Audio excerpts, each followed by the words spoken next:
ආයිබෝවන් එක්වන්න අදත් ඇත්ත දැනගන්න ලංකාවේ අංක එකේ සමබරතොරතුරු ප්‍රකාශය ලයිව් ඇට් 8 අදත් ඔබ හමුවන මම සජිත් රණසිංහ මම වින්ද්‍යා මාරඹගේ සුපුරුදු පරිදි අදත් මුලින්ම ප්‍රධාන පුවත් සිරස්තල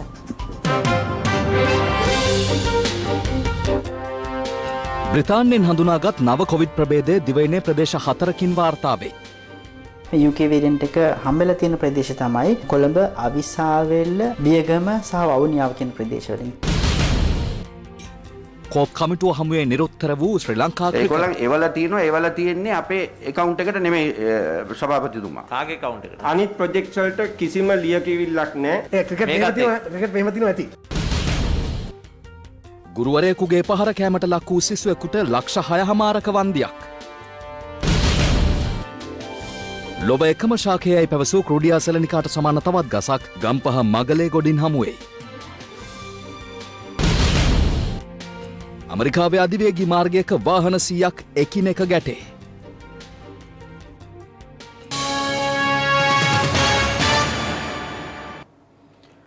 බ්‍රිතාන්‍යයෙන් වාර්තා වූ නව කොවිඩ් වෛරසයේ ප්‍රභේද මෙරට ස්ථාන 4කින් වාර්තා වී ඇති බව අද අනාවරණ වුණා.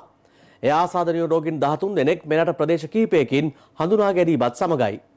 මේ සම්බන්ධයෙන් පර්යේෂණ කළ වෛද්‍ය චන්දිම ජීවන්දර මහතා සඳහන් කළේ කොළඹ, බියගම, අවිස්සාවේල්ල සහ වවුනියාව යන ප්‍රදේශවලින් එම ආසාදිතයින් හඳුනාගෙන ඇති බවයි. කොවිඩ් පළමු රැල්ලෙන් හඳුනාගත් වෛරස් ප්‍රභේදයට වඩා 70 ගුණයක පමණ වේගයකින් ව්‍යාප්ත වන නව වෛරස් ප්‍රභේදයක් මීට මාස දෙකකට පමණ ඉහතදී බ්‍රිතාන්‍යයෙන් වාර්තා වුණා. එම වෛරස් ප්‍රභේදය පසුව ඉන්දියාව ඇතුළු රටවල් කිහිපයකින් හඳුනාගත් අතර බ්‍රිතාන්‍ය සමග ගුවන් ගමන් සීමා කිරීමටද මෙරට රජය පියවර ගත්තා. කෙසේ වෙතත් බ්‍රිතාන්‍යයෙන් වාර්තා වූ එම වෛරස් ප්‍රභේදයේ ආසාදනය වූ රෝගීන් මෙරට ප්‍රදේශ කිහිපයකින් හඳුනාගෙන ඇති බව අද අනාවරණය වුණා. ඒ ශ්‍රී ජයවර්ධනපුර විශ්වවිද්‍යාලයේ අසාත්මිකතා ප්‍රතිශක්ති විද්‍යා හා සෛල ජෛව විද්‍යා ආයතනය විසින් කරන ලද පර්යේෂණයකින් අනතුරුවයි. එම පර්යේෂණ පසුගිය මාසය තුල ලබාගත් සාම්පල් 92ක් උපයෝගී කරගනිමින් සිදු කර තිබුණා.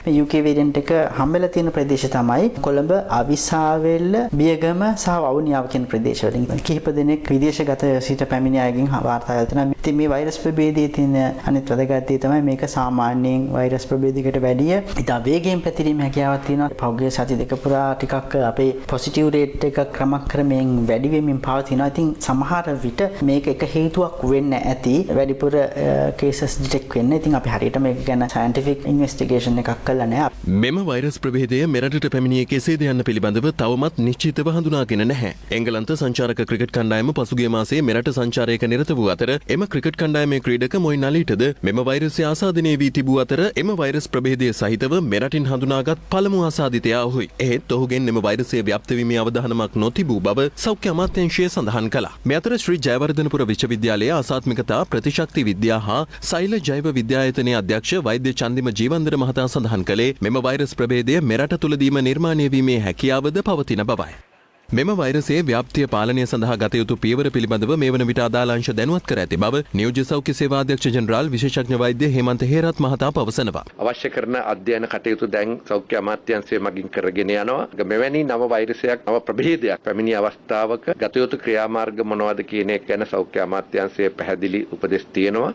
මේ අතර මෙවැනි වෛරස් ප්‍රභේද තවත් රට තුළ පවතින්නේද යන්න පිළිබඳව සොයා බැලීමට සෞඛ්‍ය අමාත්‍යාංශයේ සතුව කිසිදු පහසුකමක් නොමැති බව වෛද්‍ය රසායනාගාර විද්‍යාඥ වෘත්තීයවේදීන්ගේ විද්වත් සංගමය චෝදනා කරනවා. වසංගතයේ අත්‍යවශ්‍ය සාධකයක් වෙච්ච ප්‍රභේද හඳුනා ගැනීම ශ්‍රී ජයවර්ධනපුර රසායනාගාරයට තනියම කරන්නට සිද්ධ වෙලා තියෙනවා. සෞඛ්‍ය අමාත්‍යාංශයේ රසායනාගාර කිසිවකට බැරි වෙලා තියෙනවා අද වෙනකොටත් නව ප්‍රභේද හඳුනා ගැනීමේ කිසිදු පරීක්ෂණයක් සිද්ධ කරන්න. මේ ප්‍රභේදය දැන් පැතිරිලා තියෙන මේ දිස්ත්‍රික්ක 4 විතරයි කියලා අපිට මේකෙන් කියන්නත් බෑ. ඒ වගේම මේ ප්‍රභේදයට අමතරව තවත් ප්‍රභේද රටේ නැහැ කියන එක හෝ තියෙනවද කියන එක අපිට කියන්නත් බෑ. දැන් සංචාරකයෝ වෙනකොට සංචාරකයන්ගේ එක නිදර්ශකයක්වත් සෞඛ්‍ය අමාත්‍යාංශයේ රසායනාගාර වලට එන්නේ අඩු ගානේ සැක කරන්නවත්. මේ අතර යුක්‍රේනයේ සිට තවත් සංචාරකයන් 187 දෙනෙක් අද මත්තල ගුවන් තොටුපළින් මෙරටට පැමිණියා. COVID-19 වෛරසයේ ව්‍යාප්තිය සමග අලව්ව නගරයේ සියලු වෙළඳ සැල් අද වසා දැමීමට සෞඛ්‍ය අංශ පියවර ගත්තා.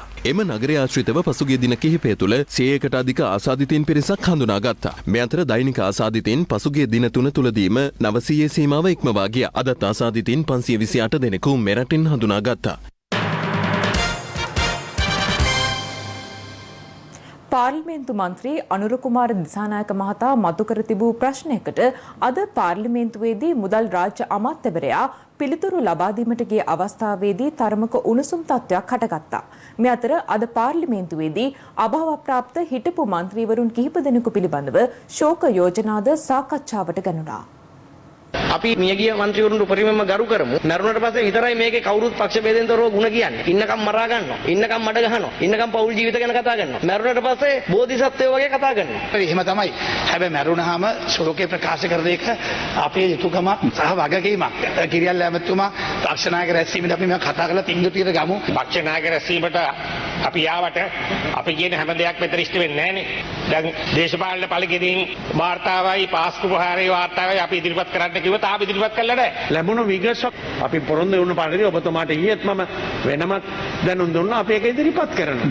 මම මේ අවස්ථාවේදී බලාපොරොත්තු වෙන්නේ ජනතා විමුක්ති පෙරමුණේ නායකතුමා ලබා දී ඇති ඒ ප්‍රශ්නේ පිළිබඳව උත්තරයක් ලබා දීමට මම ඇත්තටම කැමතියි. ඔබතුමාලා අද අපනායනකරුවන් වෙනුවෙන් ඉදිරිපත් වෙලා කටයුතු කිරීම ගැන. මොකද ඔබතුමාට පෙර හිටපු ජනතා විමුක්ති පෙරමුණ නායකයන් සමහරක් ආනයනය කරපු සභාපතිවරුන්ට මරණය දක්වා දඬුවම් දුන්න බව මට මතක හිටින ඔබතුමාගේ නායකයන් ඒ කාලේ හිටපු අපේ පක්ෂ ඉතිහාසය පිළිබඳ ප්‍රශ්නයක් නම් අහලා තිබෙන්නේ. ඒ ප්‍රශ්නෙට අපි වෙනම සංවාදයක් කරමු. ඒතර කාගේ ඉතිහාසය උත්තරන්න පුළුවන්. ග්‍රීසියේ සල්ලි දැම්මේ කවුද?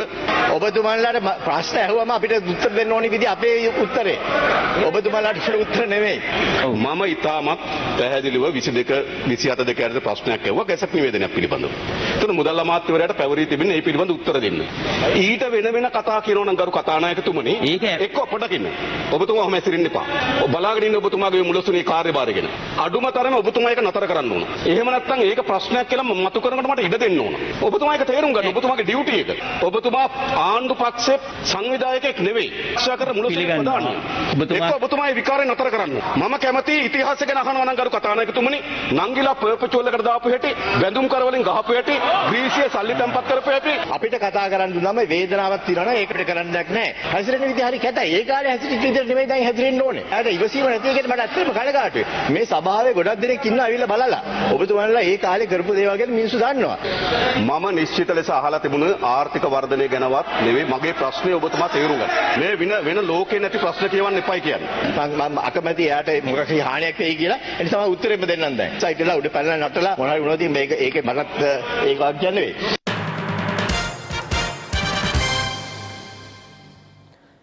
ශ්‍රී ලංකා ක්‍රිකට් ආයතනය කටයුතු පරීක්ෂා කිරීමට එහි ප්‍රධානීන් ඊයේ කෝප් කමිටුව හමුවට කැඳවා තිබුණා. කෙසේ වෙතත් ඒ සඳහා පැමිණි ක්‍රිකට් ආයතනයේ නිලධාරීන් නිසි ලෙස සූදානම් වී පැමිණ නොසිටීම නිසා එම රැස්වීම తాවකාලිකව කල් දැමීමටයි සිදු වුණේ. කෙසේ වෙතත් මෙහිදී ක්‍රිකට් ආයතනයේ ගැටලු රැසක් මතුවුණා. මේ ආයතනයේ වාර්ෂික වාර්තා ඉදිරිපත් කිරීම පාර්ලිමේන්තුවට සිදු කළ නැහැයි කියලා අපිට දැනුම් දෙනවා. ඒකත්තුමා ඔබතුමා මේක බලන්න ඕන පරීක්ෂා කරලා සභාපතිතුමනි ඇත්තටම ක්‍රිකට් පාලක මණ්ඩලය කියන එක අමාත්‍යාංශය යටතේ ඍජුව පාලනය වෙන ආයතනයක් නෙවෙයි. යම් මැදිහත් වීමක් කරත් ඒක දේශපාලන මැදිහත් වීමක් හෝ එහෙම ශ්‍රී ලංකන් ක්‍රිකට් කියන බ්‍රෑන්ඩ් එක මිසක මේ නිලධාරි මහත්තුරුන්ගේ පෞද්ගලික වත්කමක් නෙමෙයි මේ මාකට් වෙන්නේ. ක්ලබ්ස් වලින් නියෝජිතයන්ගේ ඡන්දයෙන් පත් වෙන කණ්ඩායමක් විසින් මේක පාලනය කරනවා. ඒ කණ්ඩායම කැමැති පරිදි මේකේ තියෙන මුදල් වියදම් කරලා බහැලා යන්න පුළුවන් එකක් නෙමෙයි. අපි ඔබතුමාලට යටත් වෙන්නේ විගණාධිපතිතුමා අපේ මේ ඔඩිට් කරන ඉඳන් තමයි ඒක යට වෙන්නේ කියලා විශේෂ ගැසට් පත්‍රයකින් හිටපු ක්‍රීඩා අමාත්‍යතුමා මෙවුව ගැසට් කරලා තියෙනවා. ඒ ගැසට් එක ක්‍රීඩා අමාත්‍යාංශයට තියෙන්නේ. ඒක ගැන ආයෙත් අපිට කතා කරන්න විශේෂ දෙයක් නැහැ. ඊළඟට 2018 වර්ෂයේ දකුණු අප්‍රිකා ශ්‍රී ලංකා ක්‍රිකට් සංචාලකයට අදාළව අනුග්‍රාහක අයිතිය වෙනුවෙන් ලැබිය යුතු ආදායම මිලියන 29ක මුදල ලැබිලා නැහැ කියන ප්‍රශ්නයක් ලංකාවට අපේ සවුත් ඇෆ්‍රිකා ටීම් එක මෙහාට එනකොට ඒගොල්ලන් TV rights වලට එන්න තියෙන ගාන ඒගොල්ලන් එවලා තියෙනවා. එවලා තියෙන්නේ අපේ account එකට නෙමෙයි සභාපතිතුමා. කාගේ account එකට? ඒක තමයි ඉන්වෙස්ටිගේට් කරගෙන යනවා දැන්. විමර්ශනයේදී අනාවරණය වෙලා තියෙන්නේ මේ account number එකකට වෙනත් account එකක් දාලා තමයි දාලා තියෙන්නේ. ඊළඟට මේ ශ්‍රී ලංකා ක්‍රිකට් ආයතනයේ ප්‍රධාන පුහුණුකරු චන්දික හතුරුසිංහගේ කොන්ත්‍රාත්තුව කොපමණ කාලයකටද දීලා තිබුණේ? අවුරුදු 3කට. ඒ කොන්ත්‍රාත්තුව නැවැත්තුවේ අවුරුදු කීයකින් පසුවද? අවුරුදු 1කමාරක්. එතුමා දැන් ඔබට විරුද්ධව යම් නඩුවක් පවරලා තියෙනවා.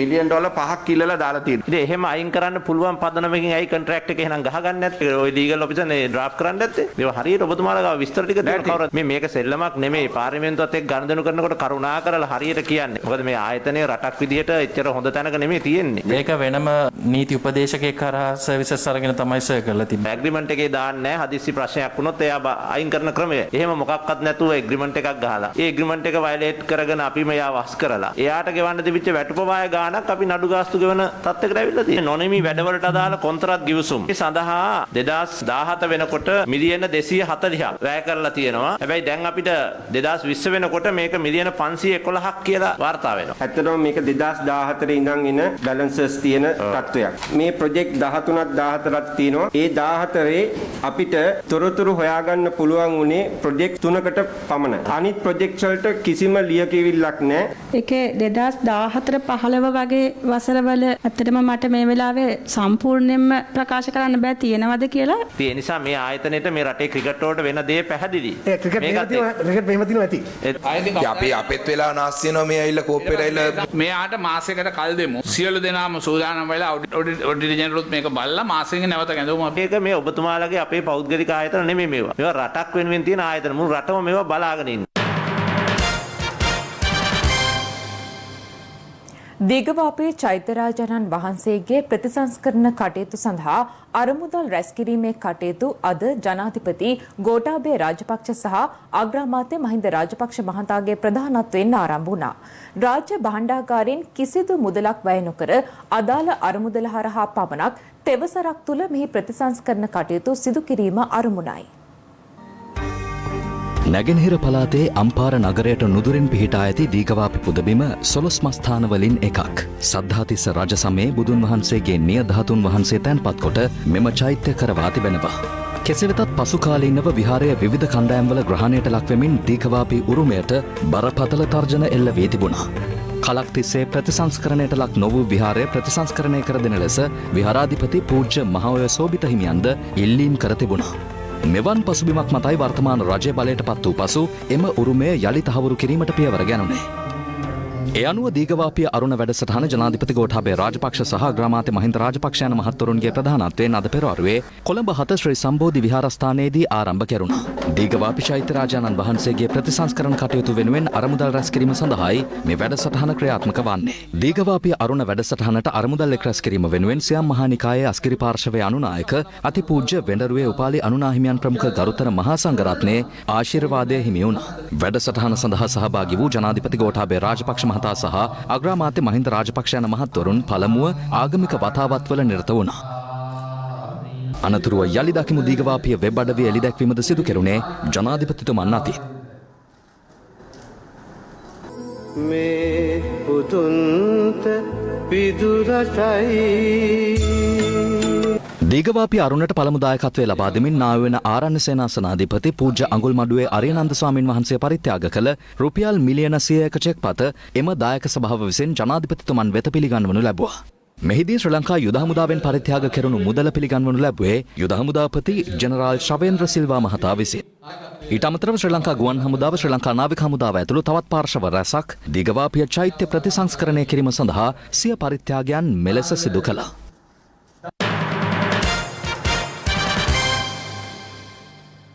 පාසල් කාලයේ සිටම ක්‍රීඩාවට සම්බන්ධව කටයුතු කිරීමට දරුවන් පෙළඹවිය යුතු බව අග්‍රාමාත්‍ය මහින්ද රාජපක්ෂ මහතා පවසනවා. ආනමඩුව කන්නංගර ආදර්ශ විද්‍යාලයේ නව තෙමහල් ගොඩනැගිලි විවෘත කිරීමෙන් අනතුරුව පැවති උත්සව සභාව අමතමින් අග්‍රාමාත්‍යවරයා මේ අදහස් පළ කළා. අධ්‍යාපන අමාත්‍යාංශය විසින් රුපියල් ලක්ෂ 360ක මුදලක් වැය කරමින් කන්නංගර ආදර්ශ විද්‍යාලයට මෙම තෙමහල් ගොඩනැගිල්ල ඉදිකර දී තිබුණා. එම ගොඩනැගිල්ල විවෘත කිරීම ඊයේ පස්වරුවේ සිදු වුණේ අග්‍රාමාත්‍ය මහින්ද රාජපක්ෂ මහතාගේ ප්‍රධානත්වයෙන්. ගොඩනැගිල්ල විවෘත කිරීමෙන් අනතුරුව පැවති උත්සව සභාව අමතමින් අග්‍රාමාත්‍යවරයා සඳහන් කළේ පාසල් කාලයේ සිටම ක්‍රීඩාවලට සම්බන්ධ වී කටයුතු කිරීමට දරුවන් පෙළඹවිය යුතු බවයි. කෙතරම් මහන්සියෝද විශ්වවිද්‍යාලයකට සිසුන් ඇතුළත් කිරීමට හැකියාව ලැබෙන්නේ සීමිත සංඛ්‍යාවකට පමණක් බවත් අගමැතිවරයා පැවසුවා. එබැවින් කාර්මික විද්‍යාල ගුරු පුහුණු ආයතන අවශ්‍ය වන බවද අග්‍රාමාත්‍යවරයා මෙහිදී සඳහන් කළා. ක්‍රීඩාව ආසල් යුගයේ ඉඳලා ඒ ක්‍රීඩාවලට සම්බන්ධ වෙලා කටයුතු කරන්න දරුවෝ එළවෙන්නේ අපි පොතේම එල්ලීලා ඉන්න බෑ. එහෙම ඉන්න කොටත් නෑ. ඒක නිසා වෙනත් ක්‍රියාකාරකම් වලට ඕන වෙලෙන්නේ. අග්‍රාමාත්‍යවරයා වැඩිදුරටත් සඳහන් කළේ මෙම කාලය තුළ ලබන්නා වූ දැනුම අධ්‍යාපනය පමණක් නොව ක්‍රීඩාවලින් සහ වෘත්තීය පුහුණුවලින් ලබා ගන්නා වූ දැනුමද ප්‍රයෝජනවත් වන බවයි. සමස්ත ලංකා බෞද්ධ මහා සම්මේලනය විසින් බෞද්ධ හිමිකම් කොමිෂන් සභා වාර්තාව අග්‍රාමාත්‍ය මහින්ද රාජපක්ෂ මහතාට අද බහර දෙනු ලැබුවා. 2018 වර්ෂයේ පොසොන් පොහොය දින මිහින්තලා පුදබිමේදී ස්ථාපිත කළ මෙම කොමිෂන් සභාව දිවෙන පුරා වසර 2කට අධික කාලයක් සාක්ෂි විමසීමෙන් අනතුරුව මෙම වාර්තාව සකස් කර තිබෙනවා. මීට සමගාමීව නූතන ගිහි බෞද්ධ ඉතිහාසය සහ බොදු සමුළු සියවස ග්‍රන්ථයද අග්‍රාමාත්‍යවරයාට පිළිගන්වනු ලැබුවා. ලංකා ජර්මානු කාර්මික අභ්‍යාස ආයතනයේ ආනමඩුව කලාපීය මධ්‍යස්ථානයේ අග්‍රාමාත්‍ය මහින්ද රාජපක්ෂ මහතා අතින් විවෘත වුණේ ඊයේ දිනේදී. සමරු ඵලකයේ නිරාවරණය කිරීමෙන් අනතුරු අග්‍රාමාත්‍යවරයා එහි පැමිණ සිටි සිසුන් සහ දෙමව්පියන් සමග සුහද පිළිසඳරක නිරත වුණා. මේ අතර දංකොටුව ප්‍රදේශයේ ඉදිකළ නව මත්ස්‍ය නිෂ්පාදනාගාරයක් මෙන්ම පුත්තලම ආරච්චිකට්ටුව ප්‍රදේශයේ ඉදිකළ නව මත්ස්‍ය නිෂ්පාදනාගාරයක්ද ඊයේ අග්‍රාමාත්‍යවරයා අතින් විවෘත කෙරුණා.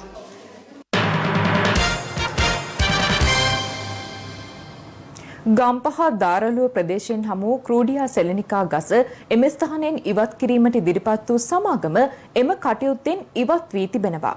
මේ අතර මුළු ලොවටම ඉතිරි වී ඇත්තේ එකම ගසක් කියන එම ගසට සමාන තවත් ගසක් පිළිබඳව ගම්පහ මගලේ ගොඩින්ද වාර්තා වුණා. ගම්පහ දාරලුව ප්‍රදේශයේ තිබෙන ක්‍රුඩියා සෙලනිකා ගසට සමාන තවත් ගසක් ගම්පහ මගලේගොඩ ප්‍රදේශයේද තිබෙන බව ප්‍රදේශවාසීන් පවසනවා. ප්‍රධාන ගසට අමතරව තවත් පැල 10ක් පමණද ගස අවට දැකිය හැකියි. දාරලුව ප්‍රදේශයෙන් මීට පෙර වාර්තා වූ ක්‍රුඩියා සෙලනිකා හෙවත් පඬු කරඬ ගස ලෝකයේ ඉතිරිව ඇති එම වර්ගයේ එකම ගස බව මීට පෙර ප්‍රකාශ වුණා. ඒ අනුව එම ගස රැකදෙන ලෙස විවිධ පාර්ශව ඉල්ලා සිටි අතර භික්ෂුන් වහන්සේ පිරිසක් එම ගස සාංගික කිරීමටද පියවර ගත්තා. ඒ අනුව අධිවේගී මාර්ගයේ ඉදිකිරීම වලට බාධාවක් නොවන පරිදි ගස ඉවත් කිරීම කොන්ත්‍රාත්කරුවන්ව සිටි පිරිසද එම කටයුත්තෙන් ඉවත් වුණා. මේ අතර අද හමු වූ ගසද එම වර්ගයටම අයත් බව පැවසීමත් සමග වනජීවි නිලධාරීන්ද එම ගස පරීක්ෂාවට ලක් කළා.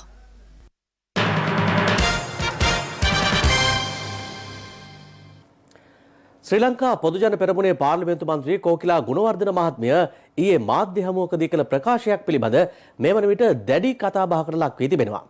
අද දිනේ ඒ පිළිබඳ පක්ෂ විපක්ෂ නියෝජිතයින් අදහස් පළ කළා. ප්‍රශ්න නැගුවේ මරික්කා නැමැතුමා කොරෝනා මරණ ගැන කතා කරේ නෑ. මරණ භූම දානය කරන්න දෙනවද කියලා කිව්වා. ඒ මරණ භූම දානය කරන්න දෙනවා. ඉතින් මරණ භූම දානය කරන්න දෙනවා. ඉතින් අකමැතිතුමා ඒක කිව්වා. ඉතින් මෙච්චර කාලයක් හැමෝම ඒක තමයි කරේ. තුමිය කියපු කතාව පිළිගන්න පිරිසකුත් තියෙනවා. ඒ නිසා තමයි මං හැම වෙලාවෙම කියන්නේ මේ කට්ටියට හරියන මියුසික් එක තමයි ඒගොල්ලෝ ගහන්නේ. දැන් මගේ ගාව තියෙනවා වීඩියෝ එක.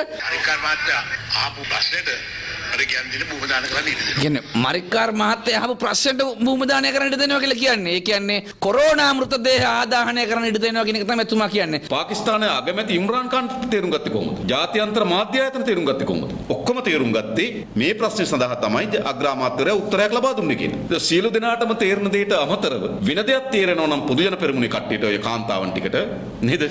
ඉතින් එහෙනම් මම කියන්නේ ඒගොල්ලෝ මේ ග්‍රහ ලෝකයයි නෙමෙයි වෙන ග්‍රහ ලෝකිකයි. ඔව් අපේ රටේ අග්‍රාමාත්‍යතුමා කියන්නේ පාර්ලිමේන්තුවේ නායකයා. එතුමා ප්‍රකාශ කරපු කාරණාව මිස ඊට මෙහා වටිනාකම් තියෙන දෙයක් මම නම් දකින්නේ නැහැ. මේ අය හිතනවා ඇති මේ ජාත්‍යන්තරයට එකක් කියලා ලංකාවේ මාධ්‍ය සාකච්ඡාවේ තව එකක් කිව්වහම මේ රටේ මිනිස්සුයි ජාත්‍යන්තරයේ ඉන්න මිනිස්සුයි දෙකොල්ලොම රැවට්ටේ කියලා. ඒ කාටත් කියන්න තියෙන පිළිතුර තමයි ඒ පිළිබඳ නිගමන ගැනීම විද්වත් කමිටුවකට පවරා තිබෙනවා. ඒ විද්වත් කමිටුවේ තීන්දුව తీරන අනුව අපි කවුරුත් ක්‍රියාත්මක වෙමු. වීරවංශ මහත්තයලා සුලකකින් ආරම්භ කළ මහින්ද මහත්තයා සිංහාසනාරූඪ කළා. දැන් ඒ සුලංග සුළුසුලඟක් වෙලා වීරවංශ දොට්ට දාන තත්ත්වයට පත්වලා තිනවා. අහෝ වීරවංශ මොනයි මහත්තයා රණ්ඩු වෙන්නේ නැද්ද? මේ ඒ ඇස්සේ රණ්ඩු නට දෙන්න ජෝඩු දාලා හරි ලස්සනට hina වෙවි එළිය යනවා. කකුලේ ඇවිත් කවුද? මගේ කකුලෙන් කවුරුත් අදින්නේ. ඒක අහන්න එතුමගෙන් ගිහලා. සපතා විපතාලෝ කැරකේවි රතරෝ දේවාගේ.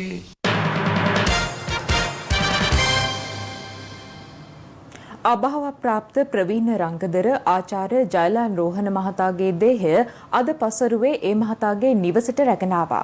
පුංචි තිරයත් වේදිකාවත් සිනමාවත් ජයගත් මෙම විශිෂ්ට කලාකරුවාගේ දේහය පිළිබඳ අවසන් කටයුතු ලබන ඉරිදා බොරැල්ල පොදු සුසාන භූමියේදී සිදු කිරීමට නියමිතයි.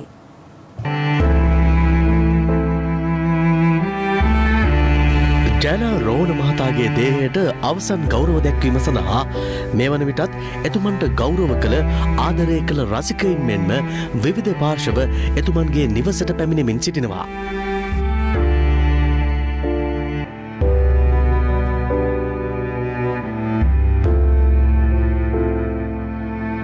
1976දී මෙරට කලා ශේෂ්ත්‍රයට ප්‍රවිෂ්ඨ වන ජයලාල් රෝහණ මහතා එතෙන් සිට මේ දක්වා රංගන ශිල්පියෙක්, නාට්‍ය අධ්‍යක්ෂවරයෙක්, තිර රචනා ශිල්පියෙක් ලෙස මෙන්ම මෙරට සිටි විශිෂ්ට ගණයේ වේශ නිරූපණ ශිල්පියෙක් ලෙසද ලාංකේය කලාව වෙනුවෙන් සුවිශාල සේවාවක් සිදු කළා. සුබ සහයස, සෙනෙහ බරඩොලි, සොක්‍රටිස්, කැලණිපාලම, හංකිති 13 ඇතුළු ලාංකේය වේදිකාව අරුත්බර කළ වේදිකා නාට්‍ය රැසකට තම රංගනය එක් කළ ජයලාල් රෝහණයන් අයෝමා, ටිකිරිසුවඳ ඇතුළු සිනමාපට කිහිපයකටද දායක වුණා.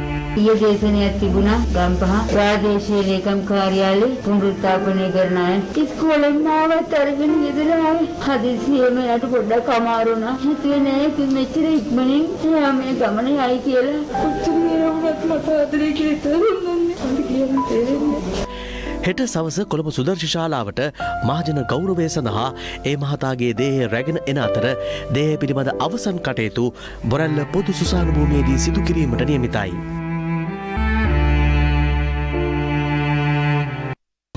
විරාමෙන් අනතුරුව තවත් දේශීය පුවත් කිහිපයක් වෙතටයි අවධානය. පෙනුම නිසා ලෝකෙට මුහුණ හංගගෙන ජීවත් වෙන්න උත්සාහ කළ පුංචි නවෝත් දිල්හාර ගැන ලයිව් ඇට් ප්‍රවෘත්ති ප්‍රකාශයෙන් අපි රටටම අනාවරණ කළා. එයාගේ ලෙඩේ සනීප කරන්න ජර්මනියේ රෝහලක් මේ වෙනකොටත් ඉදිරිපත් වෙලා.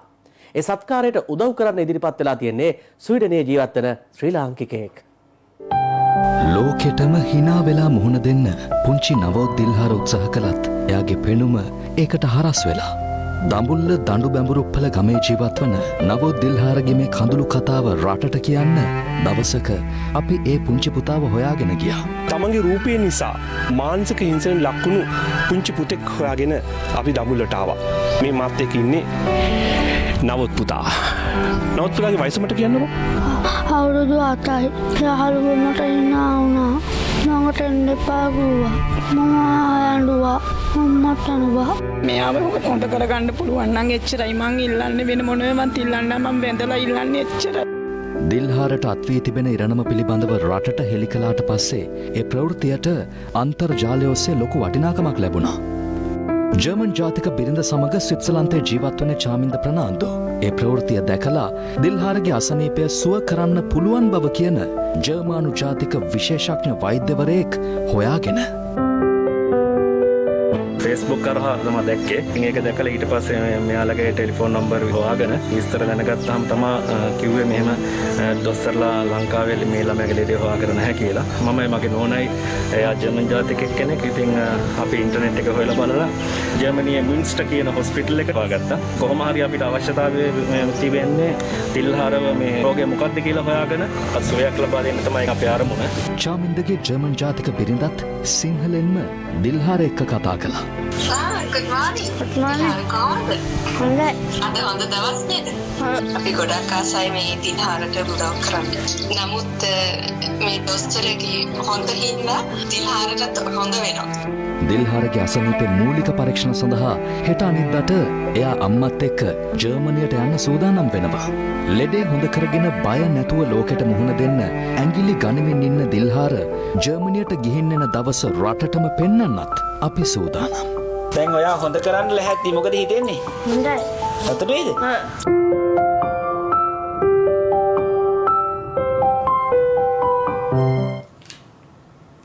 ස්වර්ණවාහිනිය සමග අත්වැල් බැඳගත් ඩෙටෝල් ආයතනය තවත් සමාජ මෙහෙවරක නිරත වුණා. ඒ කොවිඩ් ව්‍යසනය හමුවේ කිසිදු පැකිලීමකින් තොරව සිය රාජකාරී ඉටු කරන සෞඛ්‍යංශ ඉලක්ක කරගනිමින්. කොවිඩ් ව්‍යසනය හමුවේ බොහෝ පිරිසක් සිය රාජකාරිවල නිරතව සිටින අවධියක එහි ප්‍රධාන කොටස්කරුවෙකු ලෙස මහජන සෞඛ්‍ය පරීක්ෂකවරුන්ද සිය රාජකාරී නොපිරිහෙලා ඉටු කරමින් සිටිනවා. එලෙස රාජකාරියේ නිරත පිරිස් හට අවශ්‍ය ආරක්ෂිත ඇඳුම් කට්ටල ප්‍රදානය කිරීමට ඩෙටෝල් ආයතනය තීරණය කළේ ස්වර්ණවාහිනී ස්වර්ණශ්‍රී සත්කාර සමග අත්වැල් බැඳ ගනිමින්. ඒ අනුව සෞඛ්‍ය ආරක්ෂිත ඇඳුම් කට්ටල තොගයක් වෛද්‍ය සැපයුම් අංශයට බාර දීමටයි කටයුතු කළේ. ස්වර්ණශ්‍රී සත්කාර වැඩසටහන යටතේදී අත් කෙරුණු එම සමාජ මෙහෙවර සංකේතවත් කිරීම සඳහා ඇඳුම් කට්ටල කිහිපයක් සෞඛ්‍ය සේවා අධ්‍යක්ෂ ජෙනරාල් විශේෂඥ වෛද්‍ය අසිර ගුණවර්ධන මහතා හට බහර දුන්නා. සෞඛ්‍ය අමාත්‍යාංශයේ පැවතියම අවස්ථාවට රෙකිඩ් බෙන්කිසර් ආයතනයේ නිලධාරීන් කිහිප දෙනෙකු මෙන්ම සෞඛ්‍ය අමාත්‍යාංශයේ කිහිප දෙනෙකුද සහභාගී වුණා. මෙන්න මේ ඇඳුම් කට්ටල තමයි අද අපි ප්‍රදානය කිරීමේ කටයුතු නිරත වුණේ. අපිට ඉතාමත්ම පහසු වෙනවා මේ මහජන සෞඛ්‍ය නිලධාරීන් වෙත රෝගීන් වෙත ගිහිල්ලා ඒගොල්ලන්ගේ අවශ්‍ය කටයුතු කරන්න. පෞද්ගලික කාලේ අපි පාසල් බීජහරණයේ ක්‍රියාවලිය නිරත වුණා වගේම අපි හිතනවා මේකත් ඉතාම වැදගත් කාර්යයක්. විරාමයෙන් අනතුරුව දැන් රට වටින් අටට. රට වටින් අටට. රුපියල් කෝටි 3කට අධික කල්ලිකුත්තු ඖෂධ හා වෛද්‍ය උපකරණ තොගයක් බොරැල්ල ගෝතමී පාරේ පෞද්ගලික ගබඩාවක තිබී පොලිසිය විසින් සොයාගනු ලැබුවා. අප කළ විමසීමකදී බස්නාහිර පළාත බාරෝ ජ්‍යෙෂ්ඨ නියෝජ්‍ය පොලිස්පති දේශබන්දු තෙන්නකෝන් මහතා පැවසුවේ විදේශ රටවලින් ගෙන්වා ඇති මෙම ඖෂධ කල්ලිකුත් වී තිබුණද ඒවා මෙරට රෝහල් සහ ඖෂධ අලසිසැල් වලට බෙදා හැර ඇති බවට තොරතුරු අනාවරණය වී ඇති බවයි. 2017 වර්ෂයේදී මාතර පුහුල්වැල්ල මධ්‍ය මහාවිද්‍යාලයේ ඉගෙනු ලැබූ 15 සැවරදි සිසුවෙකුගේ කනට එම විදුහලේ ගුරුවරයෙකු විසින් සිදු කළ පහර දීමෙන් සිදු වූ මූලික අයිතිවාසිකම් කඩවීමට වන්දි ලෙස රුපියල් ලක්ෂ 5ක මුදලක් එම සිසුවාට ගෙවන ලෙසට ශ්‍රේෂ්ඨාධිකරණය අද රජයට නියෝග කළා. ඊට අමතරව එම පහර දීමට වන්දි ලෙස රුපියල් ලක්ෂ 1.5ක වන්දි මුදලක් සිය පෞද්ගලික මුදලින් ගෙවන ලෙස අදාළ ගුරුවරයාටද ශ්‍රේෂ්ඨාධිකරණය අද නියෝග කළා. ඉහළ කොත්මලේ ජලාශයේ පාවෙමින් තිබූ පාසල් සිසුවියකගේ සිරුරක් අද ජලාශයෙන් ගොඩ ගනු ලැබුවා. මෙසේ ගොඩ ගනු ලැබුවේ තලව කැලේ රත්තිල්ල කැලේ ප්‍රදේශයේ පදිංචි එන් මෝනිෂා නැමැති 16 හැවිරිදි පාසල් සිසුවියකගේ සිරුරයි. බදුල්ල බණ්ඩාරවෙල ප්‍රධාන මාර්ගයේ තන්තිරිය ප්‍රදේශයේදී සිදු වූ යතුරුපැදි අනතුරකින් පුද්ගලයෙකු බරපතල තුවාල ලබා රෝහල්ගත කර තිබෙනවා. එම අනතුර CCTV කැමරාවක මෙලෙස පටිගත වී තිබෙනවා. මේ අතර අපරීක්ෂාකාරී ලෙස ගමන් කළ යතුරුපැදිකරුවෙකු පොලිස් ජීප් රථයක ගැටී සිදුවන තවත් අනතුරු කිහිපයක් CCTV කැමරාවක මෙලෙස පටිගත වුණා. ඒ සමගින් ලයිව් ඇට් 8 අදට අවසන්. ඔබට සුබ රාත්‍රියක්.